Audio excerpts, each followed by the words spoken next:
Welcome to Void of Rules. I was just looking at my channel analytics, and a shocking 85.5% of you watching right now aren't subscribed. If you're enjoying these stories, consider hitting that subscribe button to help me reach 1k subscribers by the end of the year. It costs absolutely nothing, takes just 1 second, and you can always change your mind later. Drop a like on the video too. It really helps with the algorithm. Now let's jump into today's story. The headlights of my beaten-up Honda Civic cut through the dense fog as I pulled into the gravel parking lot of Grady's 24-hour stop. The neon sign buzzed and flickered, casting an eerie red glow across the facade of the building, a lone outpost on this desolate stretch of Montana Highway 37. I'd been driving for nearly 14 hours straight, running from a life that had fallen apart in Minneapolis, fired from my warehouse job, evicted from my apartment, and with less than $300 to my name. I was desperate. And that's when I saw the "Help Wanted" sign in the window. I shut off the engine and sat there for a moment, taking in my surroundings. Pine forests stretched endlessly in every direction, so thick they seemed to swallow the moonlight. The nearest town was at least 40 miles back, and I hadn't passed another vehicle in over an hour. Just me and this truck stop standing defiant against the wilderness. As I stepped out of my car, the air hit me, crisp, pine-scented, but with something else underneath. Something off. I couldn't place it then. I wish I still couldn't. The bell above the door jingled as I entered. The interior was surprisingly clean for a roadside stop, with aisles of snacks, automotive supplies, and travel necessities neatly arranged. A small diner section occupied the right side, with red vinyl booths and a counter with swivel stools. Behind the register stood a man in his 60s, with a face like weathered leather and eyes that seemed to look through me rather than at me. "We're open 24 hours, he said gruffly. "You need gas?" I cleared my throat. "Actually, I'm here about the job, the night shift position." Something flickered in his eyes, concern, relief. It was gone before I could identify it. "Name's Hank Grady. I own the place," he said, extending a calloused hand. "You got experience working nights?" "Ethan Calloway. I worked third shift at a warehouse for 3 years." He nodded slowly. "Any family nearby? Someone expecting you home each morning?" The question struck me as odd, but I answered honestly. "No, sir. Just me." "No girlfriend? Friends who will come looking for you if you don't show up someplace?" I thought of the life I'd left behind, friendships that had withered during my spiral into depression. A girlfriend who'd walked out 6 months ago claiming I'd become a different person. The loneliness of my situation hit me anew. "No one," I replied. "I'm new to the area." That seemed to satisfy him. "Pays $15 an hour. Shift runs from 10 p.m. to 6 a.m. You get the store and the register. Diner closes at midnight." He paused, studying me. "When can you start?" "Tonight?" I suggested, trying not to sound desperate. Hank's mouth twitched in what might have been a smile. "Eager? Good. Let me show you around." The orientation was brief. How to work the register, where supplies were kept, basic procedures. There was an attached motel with 7 rooms that rarely filled up. Nothing complicated. But as he was finishing up, Hank's demeanor changed. He reached under the counter and pulled out a folded piece of paper, handwritten in faded ink. "These are the rules," he said, his voice dropping to just above a whisper. "Not company policy. These are for your safety. Follow them exactly." I took the paper, unfolding it with growing confusion as I read. 1. If a man in a brown suit comes in between 2 o'clock and 2:15 a.m., do not make eye contact. 2. Never acknowledge the sound of children laughing. There are no children here. 3. If a truck parks outside but no one gets out, turn off the lights and hide under the counter. Do not move until it's gone. 4. Under no circumstances should you accept money with blood on it. 5. If a woman in a blue dress asks for room 8, tell her all rooms are full, even if the motel is empty. 6. Do not check the security cameras after 3:33 a.m. 7. If something knocks on the back door, no it didn't. I chuckled, looking up at him.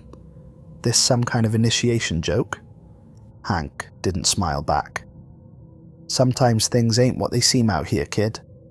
The wilderness, it plays tricks. These rules keep you safe. He tapped the paper with a finger. Learn them, follow them. I folded the paper and put it in my pocket, chalking it up to local superstition, or a prank on the new guy. Either way, $15 an hour was more than I'd make anywhere else with my qualifications, and I was in no position to be picky. The day guy Pete will be here at 6 to relieve you, Hank said, heading for the door. He paused, hand on the knob. One more thing, if anything unusual happens, write it in the logbook under the register. Don't leave anything out. With that ominous instruction, he was gone, leaving me alone in the fluorescent glare of Grady's 24-hour stop. I spent the first hour of my shift exploring every corner of the store, familiarizing myself with the inventory and layout.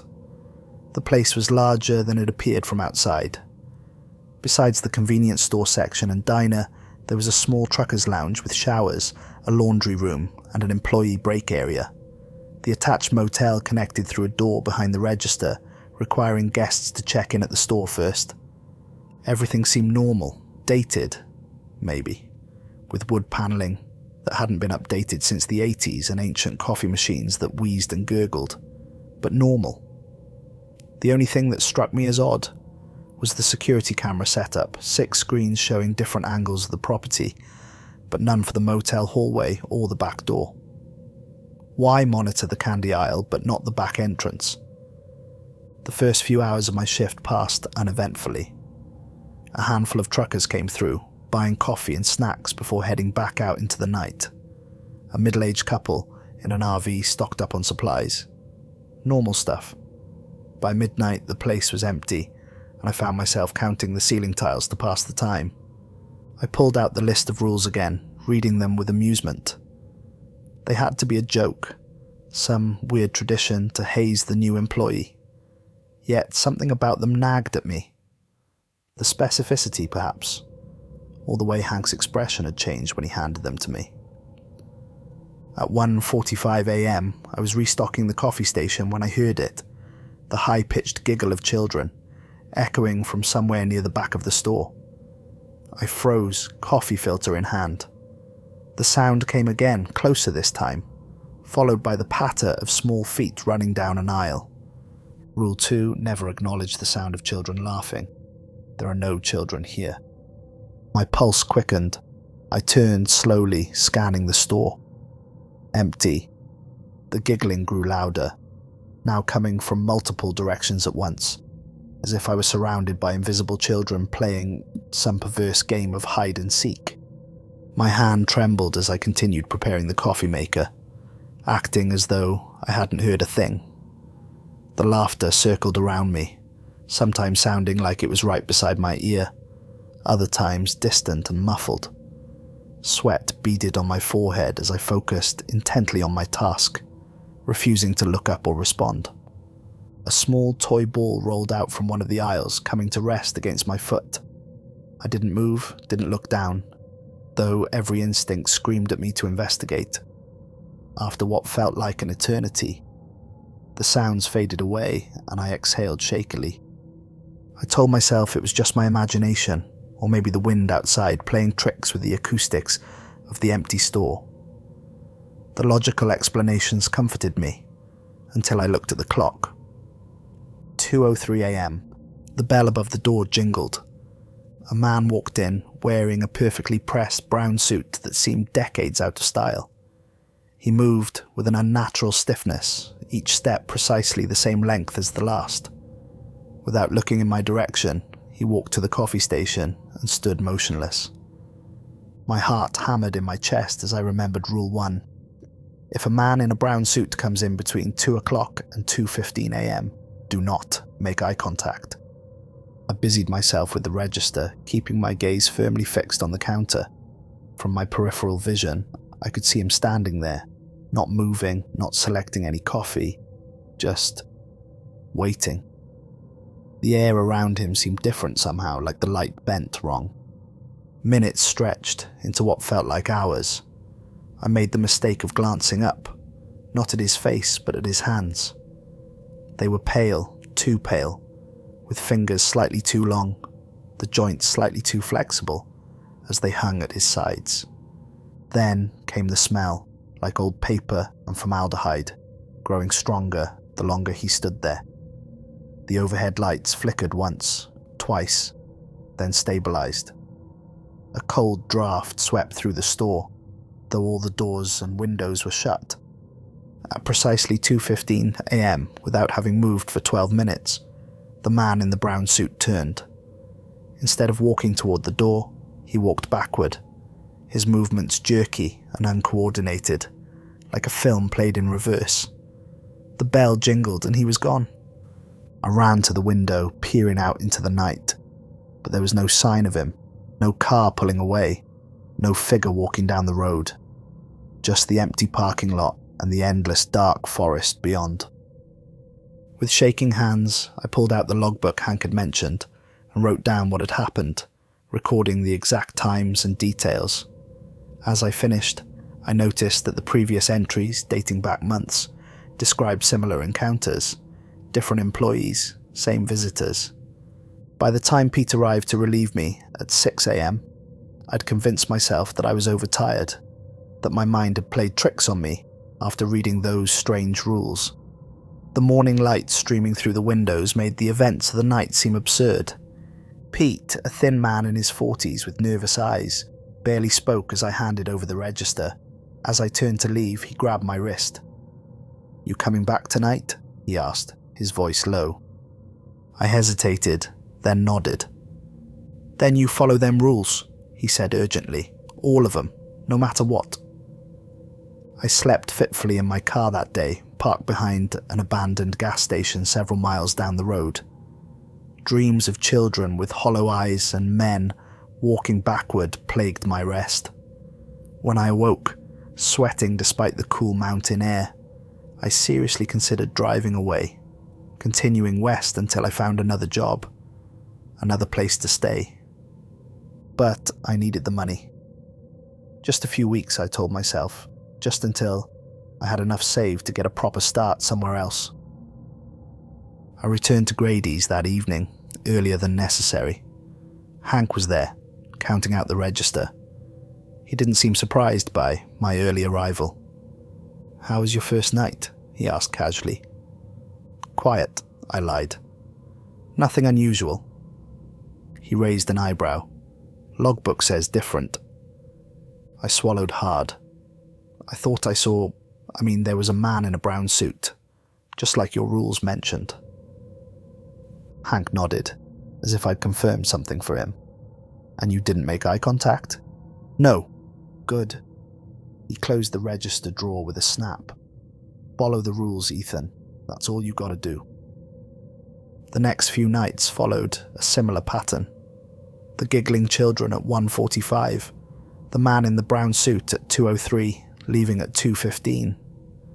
I grew accustomed to these visits, recording them diligently in the logbook, while maintaining my distance. As long as I followed the rules, nothing truly threatening occurred. But on my 6th night, something new happened. At 11:37 p.m, the rumble of a semi-truck engine broke the silence. Through the window, I watched as a black truck with no markings or logos pulled up to one of the diesel pumps. Its headlights stayed on, engine idling, but no one emerged from the cab. Rule 3. If a truck parks outside but no one gets out, turn off the lights and hide under the counter. Do not move until it's gone. My hand hovered over the light switch. Part of me, the rational part, argued that this was just a tired driver, taking a break, maybe napping in the cab before continuing their journey. But the growing knot in my stomach told me otherwise. I flipped the switch. The store plunged into darkness, illuminated only by the glow of the refrigerator cases and the truck's headlights outside. I ducked behind the counter, pressing my back against the shelves, trying to control my breathing. From my hiding place, I could see the truck through the front windows. Its headlights flickered, not like normal electrical fluctuations, but in a distinct pattern, like Morse code, though I couldn't decipher the message. Then, in the side mirror of the truck, I caught a glimpse of movement in the cab. Something pressed against the passenger window, a hand but wrong somehow. The fingers were too numerous, splayed like pale spider legs against the glass. The truck's engine changed pitch, dropping to a low, throbbing hum that I felt in my chest more than heard. The door to the cab began to open slowly, revealing nothing but darkness within. I squeezed my eyes shut, counting the seconds, then minutes. After exactly 47 minutes, the engine's rumble deepened, and the truck pulled away. I waited until the taillights disappeared into the distance before turning the store lights back on, my legs cramped from crouching for so long. That night's logbook entry was longer than the others. As the days turned into weeks, I began noticing patterns in these strange occurrences. The children laughed for exactly 7 minutes. The brown-suited man never varied his timing by even a second. The truck always idled for precisely 47 minutes. I started keeping my own journal, separate from the official logbook. In it, I noted not just the visitors, but the smaller details. The way the air pressure changed before each appearance, how certain lights flickered in sequence, the smells that accompanied each entity. Because that's what they were, I had realized. Not people, not normal at least. One slow night, while organizing the magazine rack, I overheard 2 truckers talking in hushed tones in the diner section. "Third disappearance on this stretch this year," one was saying. "Highway patrol found his rig abandoned at that scenic overlook 10 miles north. Driver gone, but his wallet, phone, everything still there." "You think it's connected to the others?" the second trucker asked. "Has to be. Same MO. It's like they vanish into thin air. Local cops say they've got no leads, but I heard one of them talking about the Highway 37 vanishings, like it's some known thing. Always this section too, between mile markers 115 and 130. I realized with a chill that Grady sat almost exactly at mile marker 123. "You know what's weird?" the first trucker continued, lowering his voice further. "Every driver who disappeared had stopped at this place first." Their conversation shifted to safer topics when they noticed me listening, but their words lingered in my mind as I finished my shift. The next morning, instead of going straight to my car where I'd been sleeping, I drove into the small town of Pine Creek, 40 miles south. At the local library, I searched through newspaper archives, finding scattered reports dating back decades, all describing disappearances along Highway 37, all within a 10-mile radius of Grady's. The earliest account was from 1943, just after the truck stop was built. A family of 4 had vanished while travelling through, their car found abandoned in Grady's parking lot with the engine still running. The article mentioned the owner at the time, Harold Grady, presumably Hank's father or grandfather, as the last person to see them alive. I dug deeper, finding more cases. A school bus with 7 children and a driver in 1957, all vanished without a trace. 3 separate hitchhikers in the summer of 1969. A young couple on their honeymoon in 1984. The pattern continued through the decades with clusters of disappearances every few years, followed by lulls. The most recent cluster had begun 8 months ago. 5 people so far, including the truck driver the men had been discussing. When I returned for my shift that evening, I found Hank waiting for me, arms crossed. "Heard you were asking questions in town," he said flatly. I tensed. "Just curious about the area's history." "Curiosity's dangerous out here," he replied, his gaze hard. Stick to the rules, do your job, collect your pay. That's all you need to worry about. People have been disappearing around here for decades, I countered. Always near this place. You don't find that strange? Hank's expression darkened. What I find strange is why a drifter with no connections would care so much about local troubles. He stepped closer, unless he's thinking of adding to them. The accusation took me aback. What are you implying? Nothing, yet. Hank turned to leave, then paused. Just remember, this stretch of road was dangerous long before my family built this place. We just managed the situation. That night brought a new visitor. A blizzard had kicked up, howling winds driving snow against the windows, when the door opened at 1:17 a.m. A woman stepped inside, snowflakes melting in her dark hair. She wore a blue dress, inappropriate for the weather, yet she showed no signs of being cold. Her beauty was striking, almost too perfect, like a doll's face rather than a human's. "Nasty night to be travelling," she said, her voice musical but with an underlying tone that raised the hairs on my neck. "I'd like a room, please." I nodded, reaching for the motel registration book. "We have several available. How many nights?" "Just one." Her smile widened slightly. "I'd like room 8, please." Rule 5. If a woman in a blue dress asks for room 8, tell her all rooms are full, even if the motel is empty. My mouth went dry. "I'm sorry, ma'am. We're actually full tonight." Her smile didn't falter, but something changed in her eyes.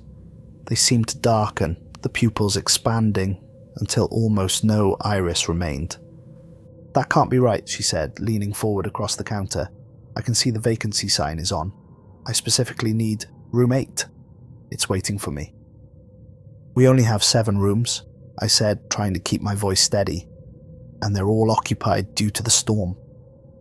She tilted her head at an angle that seemed to stretch the limits of human anatomy. "You're lying to me, Ethan." I hadn't told her my name. "Perhaps you'll change your mind," she continued, her face beginning to shift subtly, features rearranging in a way that made my vision swim. "I can offer you something in return. Something you desperately want." For a moment, I saw my old life in Minneapolis. My apartment, my friends, financial stability, all within reach. The vision was so vivid, I could almost touch it. Then, it shifted, showing me something I hadn't even known I wanted. A small cabin, by a lake, peaceful and isolated, but in a comforting way. A place that was truly mine. "No," I managed to say, tearing my gaze away from the tantalizing images. "All rooms are full." The woman's face contorted, no longer beautiful but twisted into something ancient and hungry.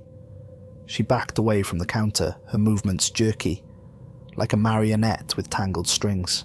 "You've made your choice," she hissed, her voice now layered with others, speaking in unison. "But I'll have room 8 eventually. We all get what we want, in time." She turned and walked out into the blizzard. The moment the door closed behind her, the howling wind stopped. The snow ceased. The storm had vanished as suddenly as it had appeared. My hands shook as I recorded the encounter in the logbook. Flipping through previous entries, I found multiple references to the woman in blue, always asking for room 8, always leaving when denied. One entry from 3 months ago, written in Pete's handwriting, caught my attention. "Woman in blue came at 1:17 a.m, asked for room 8. I almost gave in, saw my son again, healthy and alive, managed to refuse. She left angry, found frost patterns on windows spelling words in a language I don't recognize. Pete had a son. I'd never heard him mention family. I made a mental note to ask him about it carefully. By my 3rd week, I'd grown almost comfortable with the routine of strange visitors. I followed the rules religiously, recorded everything in the logbook, and tried not to think too deeply about what any of it meant. The job paid well, and despite the oddities, I felt safer here than I had in the city, broke and hopeless. I'd even started renting a small room above the local bar in Pine Creek, a significant upgrade from my car, though I still kept most of my possessions packed, ready to leave at a moment's notice. But curiosity is a dangerous thing. On a particularly quiet night, no children's laughter, no brown-suited man, no idling truck, I found myself staring at the security monitor behind the counter. 6 small screens showed different angles of the store, diner, and parking lot. Nothing moved except the occasional flutter of merchandise in the air conditioning. I checked the time, 3:29 a.m. Rule 6, do not check the security cameras after 3:33 a.m. I should have walked away, should have found something else to occupy my time. Instead, I watched the minutes tick by on the digital clock, a strange compulsion keeping me rooted to the spot. 3:33 a.m. came and went. Nothing changed on the monitors.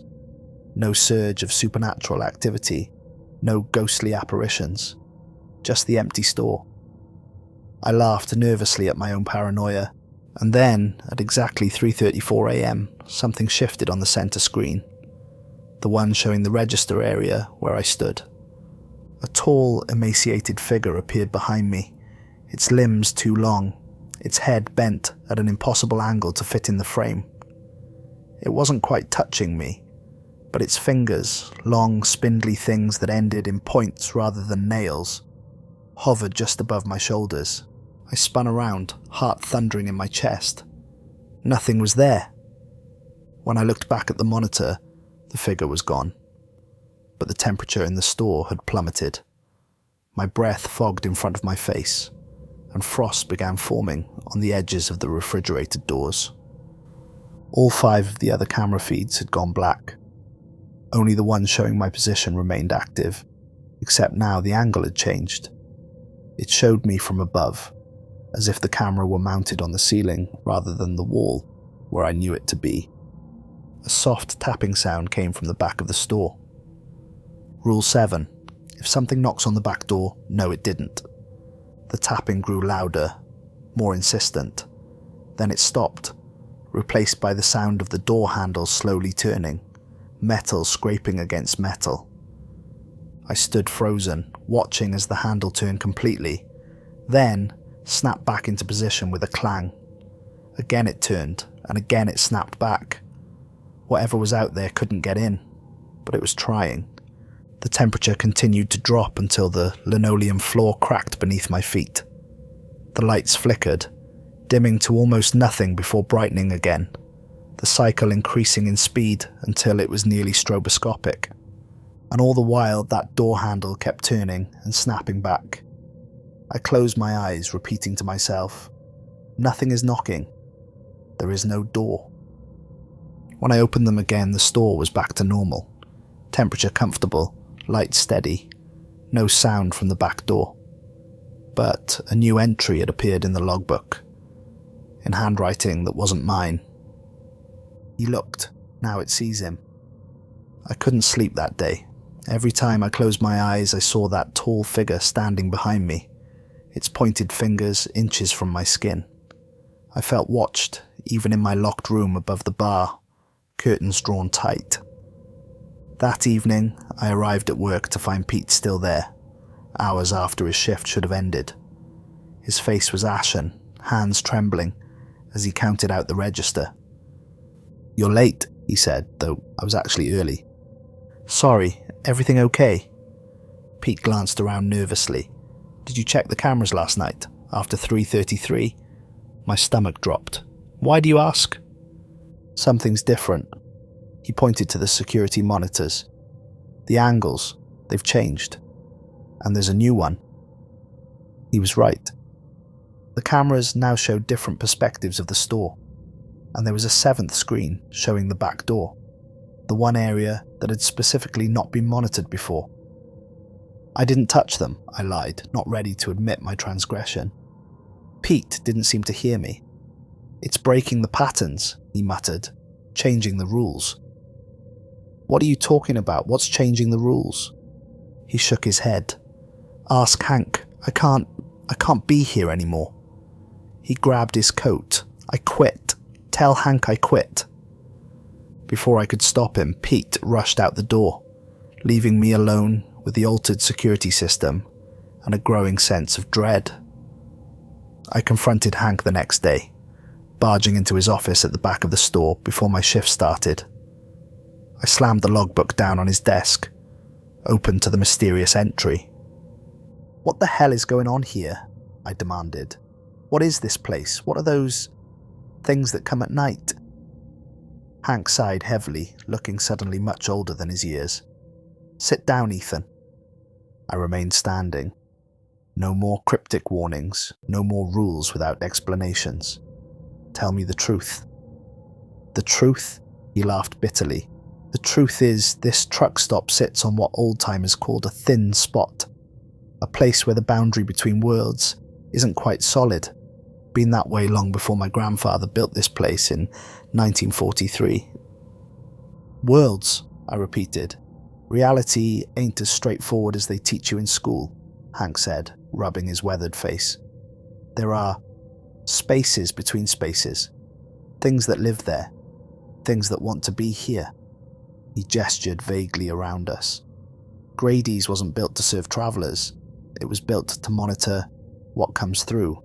The rules. Each one corresponds to a different entity that tests the boundary," he explained. "The man in the brown suit, the children, the woman in blue. They're scouts in a way, testing for weaknesses, looking for ways in." Into what?" "Our world," Hank said simply, "and they'd find a way too, if not for the rules. The rules create, I don't know, a kind of structure, a boundary they have to respect, long as we enforce it." "That's insane," I whispered. But even as I said it, I knew it wasn't. I'd seen too much to dismiss his explanation. "The moment you step outside those rules, you create a crack they can slip through. Check the cameras after 3:33. Now something's watching you. Acknowledge the children's laughter. They'll never stop following you." "Pete quit," I said. "He seemed scared, said something was changing the rules." Hank's eyes widened slightly. "When did he tell you this?" "Yesterday evening." He stood abruptly, moving to the window. "Pete's worked here for 17 years, longest anyone's lasted besides family." He turned back to me. "If he says something's changing, we've got a problem." "What kind of problem?" "The worst kind." Hank pulled out his phone. "I need to check on him." We drove to Pete's house in Hank's truck, neither of us speaking much during the 30-minute journey. The property was isolated, a small cabin at the end of a dirt road, surrounded by dense forest. No one answered our knocks. Hank tried the door and found it unlocked. Inside, the cabin was immaculate, eerily so.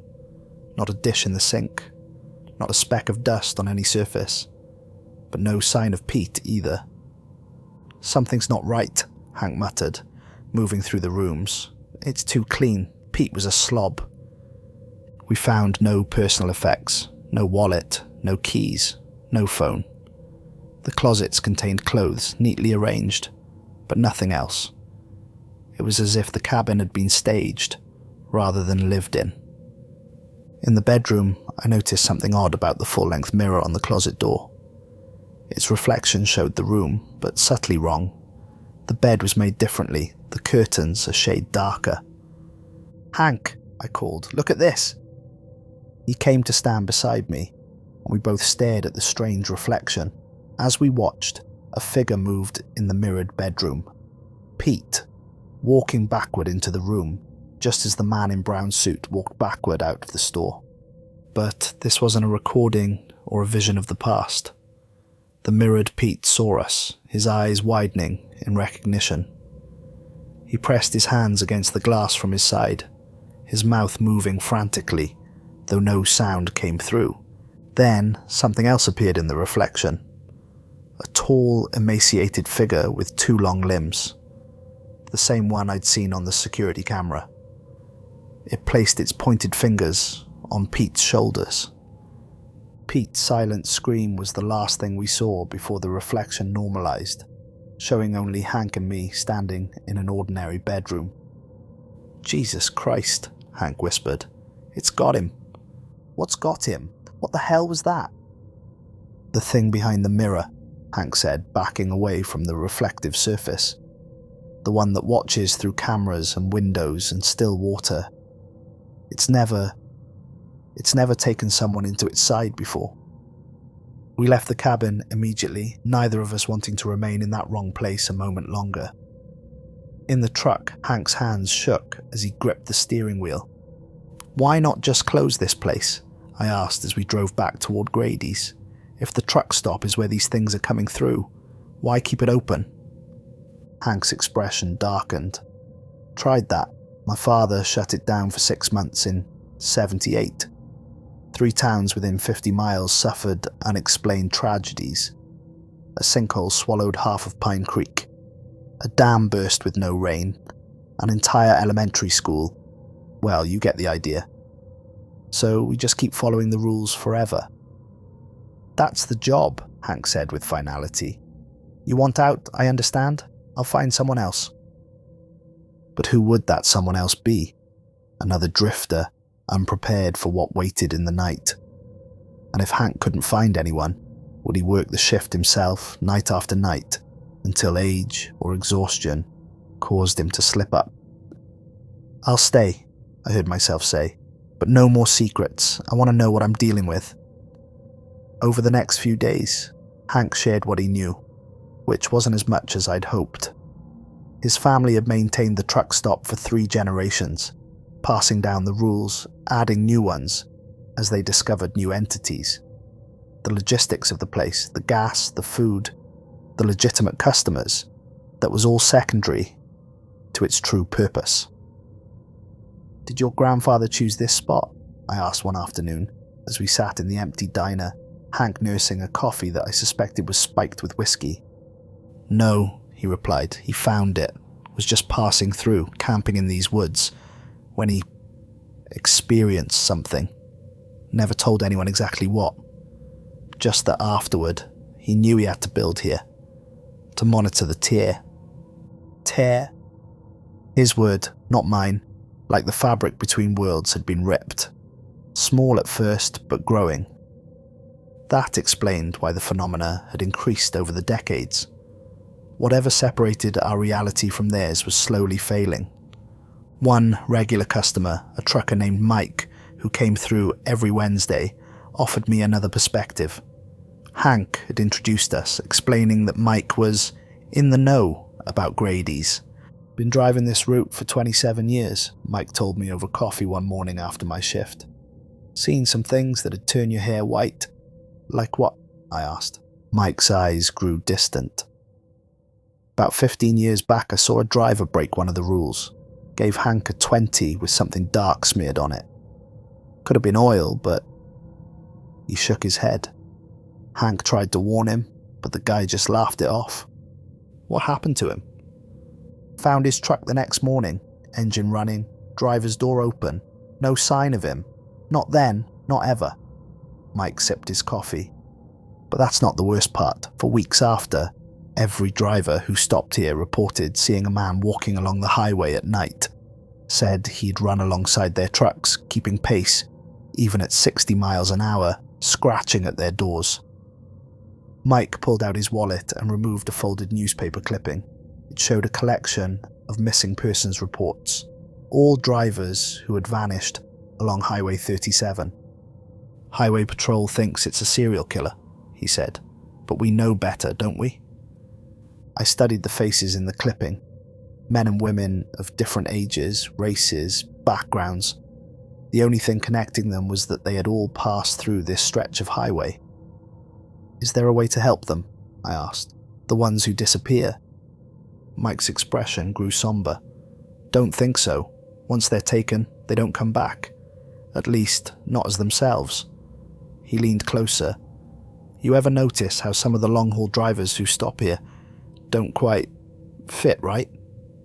Like they're wearing their bodies like ill-fitted suits. I thought about the occasional trucker who'd come in during my shifts, moving stiffly, speaking in stilted phrases, never quite meeting my eyes. I'd attributed it to exhaustion or drugs, but now I wondered. How many of them are not right? I asked. More every year, Mike replied. It's getting worse, the boundary's thinning. That night at work, I paid closer attention to my customers. Most seemed normal, tired travellers, local insomniacs buying cigarettes, genuine truckers stopping for coffee and fuel. But around 3 a.m, a lanky driver in a plaid shirt entered, moving with the precise, calculated steps of someone who had studied human movement but couldn't quite replicate it. He bought a cup of coffee, handing me exact change without a word. As I placed the coins in the register, I noticed a dark, reddish smudge on one of the quarters. Rule 4. Under no circumstances should you accept money with blood on it. I hesitated, the quarter balanced on my fingertip. The driver's eyes, a washed-out grey that seemed to reflect light wrong, locked onto mine. "Is there a problem?" he asked, his cadence flat, each word spaced exactly the same distance apart. "This quarter," I said carefully, "I'm afraid I can't accept it." Something flickered across his face. Not emotion, but like a glitch in a video. "Why not?" "It has something on it." The driver's head tilted at a precise 45-degree angle. "It's only rust." It wasn't rust. The substance glistened slightly under the fluorescent lights, too fresh to be oxidation. "I'm sorry," I said, sliding the quarter back across the counter. "Store policy." For a long moment, neither of us moved. Then the driver's mouth stretched into what might charitably be called a smile, though it involved too many teeth, arranged incorrectly. "Another time," he said, retrieving the quarter and backing away, not turning, but walking backward toward the door, eyes still fixed on me. When he was gone, I immediately recorded the incident in the logbook. The more I wrote in it, the more I realized it wasn't just a record. It was a warning system, a way for night clerks to communicate patterns and threats to each other. My curiosity about room 8 grew with each passing day. The woman in blue hadn't returned, but her request haunted me. One afternoon before my shift, I walked through the attached motel, counting the doors. Room 1 through room 7, arranged in a single row. Between rooms 7 and 1, there was a door marked electrical. Something about its placement seemed odd. The spacing between rooms was consistent, except here, where there was just enough space for another room. I tried the handle. It was locked, but the master key Hank had given me, for emergencies, fit perfectly. The door swung open to reveal not an electrical closet, but a stairwell leading down, illuminated by a single bare bulb. As I stepped inside, the door swung shut behind me with a definitive click. The lock engaged automatically. I was committed now. The stairwell descended deep underground, the air growing colder with each step. At the bottom was another door, this one reinforced with metal bands and marked with symbols I didn't recognize. It opened into a circular chamber carved directly into the bedrock. The walls were lined with shelves containing leather-bound journals, hundreds of them, dating back to the 1940s. In the center of the room stood a stone altar, its surface carved with the same symbols from the door. Deep channels ran from the altar to the edge of the room, stained dark with what I desperately hoped wasn't blood. One wall was covered entirely with photographs, employees of Grady's through the decades, each image labelled with a name and date. Many had red X's drawn through them, with notations like Rule 4, 1,967 inches, or Rule 7, 1995. I recognised Pete's photo among them, a freshly drawn X across his face, dated just days ago. Beneath it was written, Mirror 2024. Other faces seemed familiar too. Truckers I'd seen in old newspaper clippings about Highway 37 disappearances. But here they weren't listed as missing. They were marked as replaced or turned. I pulled one of the journals from 1956 and began reading. The entries detailed the same visitors I'd encountered, but with additional information. Origins, behaviours, weaknesses. The man in the brown suit was referred to as the inspector, the woman in blue as the passenger. The children's laughter came from entities called the Little Ones. But the most disturbing revelation came from a journal dated 1944, written by Hank's grandfather. It described not a thin spot between worlds, but a deliberate tear, an opening created through ritual sacrifice by a cult that had occupied this land before him. The truck stop wasn't built to contain anything. It was built to maintain the tear, to keep it stable enough for controlled interactions. The entities weren't trying to break through a barrier. They were being invited in, fed somehow by the fear and confusion of the night clerks who unwittingly participated in the ritual by following the rules. We weren't guardians, we were caretakers of something monstrous. I was so absorbed in my reading that I didn't hear the footsteps on the stairs. When I looked up, Hank stood in the doorway, his expression unreadable. "So now you know?" he said quietly. "You lied to me," I replied, holding up the journal. "This place, it's not protecting anything. It's feeding them." Hank nodded slowly. My grandfather made a deal. Protection for his family, for the surrounding towns, in exchange for maintenance of the doorway. "Maintenance? You mean human sacrifices?" I accused, pointing at the photographed employees with red X's. "All those night clerks who broke the rules. They weren't accidents." "Not sacrifices," Hank corrected. "Payments. One soul every few years keeps the entities satisfied, keeps them from taking hundreds." "And what am I? Just the next payment when it's time?" Hank's silence was answer enough. "I'm leaving," I said, moving toward the door. "I'm going to the police, the FBI, whoever will listen." "No one will believe you," Hank said calmly. "And even if they did, what then? Close the place down? You read the journals, you know what happened last time." The weight of the situation crushed down on me. He was right. Without Grady's and its rules, its rituals, something much worse would happen. The entities would be free to enter our world unchecked, unstrained by the structure the truck stop somehow imposed on them. "So that's it? We just keep feeding people to these things forever?" Hank's eyes held a profound sadness. "Unless someone finds another way. I've spent my whole life looking. So did my father. But until then, yes." I pushed past him, climbing the stairs 2 at a time, desperate for fresh air and sunlight. I burst out of the electrical room door, startling a motel guest who was just exiting room 4. The normality of the hallway, the patterned carpet, the humming ice machine, seemed absurd after what I'd discovered. I didn't go to work that night, or the next. I stayed in my room above the bar, trying to process everything I'd learned, trying to find another solution. On the 3rd day, Hank came looking for me. "Things are getting worse," he said, standing awkwardly in my small room. "Without someone working the night shift, following the rules, the entities are growing bolder." "That's not my problem." 3 people have gone missing since you left," he countered. "A family stopped for gas yesterday afternoon, broad daylight, and the children heard laughter, started following it into the woods. Parents barely caught them in time." I closed my eyes, guilt washing over me. "There has to be another way. If you've got one, I'm all ears."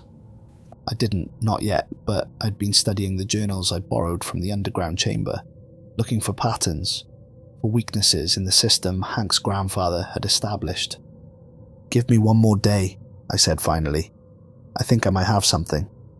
Hank looked skeptical but nodded. "One day. Then I need someone back on the night shift, or I'll have to do it myself." After he left, I returned to my research with renewed urgency. The journals contained scattered references to the primary entity, something larger and more powerful than the scouts that routinely tested the boundaries. This entity was referred to only as the proprietor, and it apparently demanded regular payment to maintain the arrangement.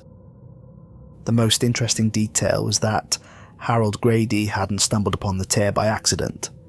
He'd been led there, chosen somehow by the proprietor to be its caretaker in our world. The truck stop wasn't just a monitoring station. It was a temple, with Harold as its first priest. That explained the altar room beneath room 8, and why the woman in blue, the passenger, was so intent on accessing it. Room 8 wasn't just a motel room, it was the direct gateway. I returned to Grady's the following night, armed with this knowledge and a desperate plan. Hank seemed relieved to see me, though he eyed the bag I carried with suspicion. "Just some books," I assured him. "Research materials." The first few hours of my shift passed without incident. No visitors, supernatural or otherwise. The stillness was unnerving after what I'd learned. Like the calm before a storm. At 1:45 a.m, the children's laughter began, right on schedule. Instead of ignoring it, I spoke directly to the empty air. "I know what this place is," I said loudly. "I know about the tear, about the deal." The laughter stopped abruptly. "I want to speak to whoever's in charge," I continued. "The one who made the deal with Hank's grandfather." The temperature dropped, the lights flickered, and then, at precisely 2 a.m, they all arrived at once. The man in the brown suit, the woman in blue, the truck outside with no driver, and others I hadn't seen before. They formed a semicircle around the counter, watching me with hungry eyes. "The deal is with the Grady bloodline," the woman in blue said, her voice echoing strangely. "You have no authority to negotiate." "I'm not negotiating," I replied, fighting to keep my voice steady. "I'm offering something better, something freely given, not taken." The entities exchanged glances, a silent communication passing between them. The back door began to rattle, more violently than ever before. Whatever waited on the other side wanted in, and the entities around me seemed suddenly nervous. "The master comes," the man in the brown suit intoned, his jaw moving unnaturally with each syllable. "He senses your knowledge, your defiance." The door burst open. The thing that entered wasn't human, wasn't anything I could properly describe. It shifted and flowed, simultaneously massive and infinitesimal, its presence filling the store, yet somehow contained in a roughly humanoid shape. "You know of our arrangement," it said, its voice resonating directly in my mind. "Why do you call us forth together? This violates the terms." "The terms are broken," I declared. "Your payments aren't willing." "But I am." The entity moved closer, curious. "Explain." "I'll take Hank's place, voluntarily maintain your doorway, but on new terms, no more sacrifices, no more people who break the rules and disappear. The energy must come from somewhere," it countered. "From me," I said, "a little at a time, not enough to kill, but enough to sustain, freely given." The entity considered this, its form rippling. "And why would you make such an offer?" "Because someone has to end this cycle," I answered honestly, "and I have nowhere else to go." A sound like distant thunder rumbled through the store. The entity was laughing. "Very well," it said finally. "A new arrangement. But be warned, human, such bargains have ways of becoming burdensome over time." The front door of the store opened, and Hank stumbled in, his face pale with shock. "Ethan, what have you done?" he gasped. "Made a new deal," I said, "one that doesn't require death." The entity turned its attention to Hank. "Your family's obligation is fulfilled, Grady. The human Ethan Calloway now maintains the doorway." With that pronouncement, the entities vanished. Not gradually, but all at once, like a film cut. The store returned to normal, the only evidence of their presence a lingering cold spot near the back door. Hank approached cautiously. "Do you have any idea what you've agreed to?" "Not entirely," I admitted, "but I know it's better than the alternative." He shook his head. "My grandfather tried something similar at first. That's why it chose him. He volunteered. But the giving, it takes more than you think." I'll manage." Hank studied me for a long moment. "Maybe you will. You're different somehow." He sighed heavily. "I'll stay on for a while, show you how it works. How to give safely." The next few months were a steep learning curve. Hank taught me the proper rituals, the correct ways to provide the energy the entities needed without endangering myself. It wasn't blood they wanted, not really. It was fear, wonder, confusion, the emotional energy humans produce when confronted with the impossible. The rules changed under my stewardship. The entities still came, but as observers now, not hunters. They watched, they wandered the store, but they no longer sought to claim those who broke the rules. Hank eventually moved to Florida, his family obligation fulfilled after 3 generations. I remained, aging slower than I should, maintaining the doorway with small offerings of my own energy, a weariness that never quite leaves, dreams that aren't entirely mine. I hired new night clerks, good people who needed work and didn't ask too many questions. I gave them a different list of rules. 1. The manager stays in back room 8. Don't disturb him unless it's an emergency. 2. If you hear strange noises at night, that's just the building settling. 3. The locals can be a bit odd. Be polite but keep conversations brief. 4. Ignore any unusual wildlife you might see near the tree line. 5. If you need help, just ask. Let them think I'm eccentric. Let them work their shifts in peace, unaware of what passes through this place when they're not looking. I carry the burden, so they don't have to. Sometimes, on quiet nights, I sit in room 8, which exists now, a normal motel room by all appearances, and feel the boundaries between worlds pulse like a heartbeat. The woman in blue visits occasionally, no longer asking for the room but bringing me news from her side, warnings of entities that might try to break our arrangement. The man in the brown suit still comes at 2:03 a.m., but now he nods respectfully before beginning his inspection. The children's laughter has softened, become almost musical rather than menacing.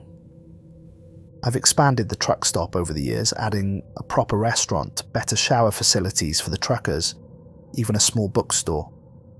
The more legitimate the business becomes, the more normal energy flows through the place, enough to supplement what I provide, easing my burden. People still disappear on Highway 37 occasionally, but far fewer than before. When it happens, I work with the local police, providing security footage, witness statements, normal things that normal business owners would do. They've never connected me to the vanishings, never suspected that I know exactly what happened to each missing person. Some I could save, pulling them back from the edges of mirrors or standing between them and the thing wearing a truck driver's skin.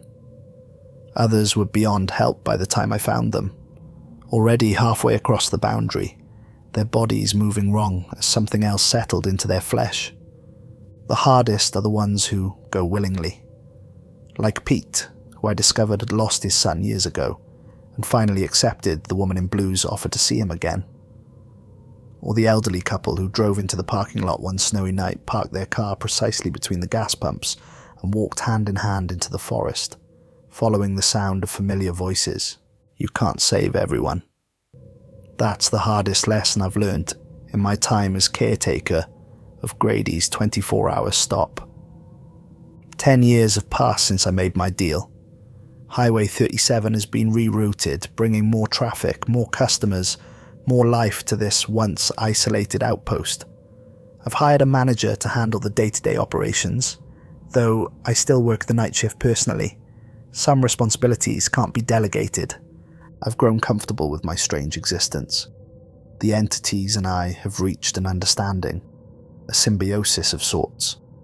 They get what they need without harming my customers, and I maintain the boundary, keeping both worlds safer than they would be without me. Sometimes I wonder what would have happened if I'd never seen that help wanted sign. If I'd kept driving into the night seeking ordinary work in an ordinary town, Would someone else have discovered the truth about Grady's? Would they have made the same choice? It doesn't matter now. This is my life. Standing at the crossroads between worlds, following a different set of rules, keeping watch over the doorway so others can pass safely in the night. And if you're ever driving through Montana on Highway 37, and you see a truck stop with a flickering neon sign that reads, Grady's, feel free to stop in. The coffee's good, the bathrooms are clean, and the night manager, that's me, will make sure you get back on the road safely. Just don't ask about room 8. Trust me on that one.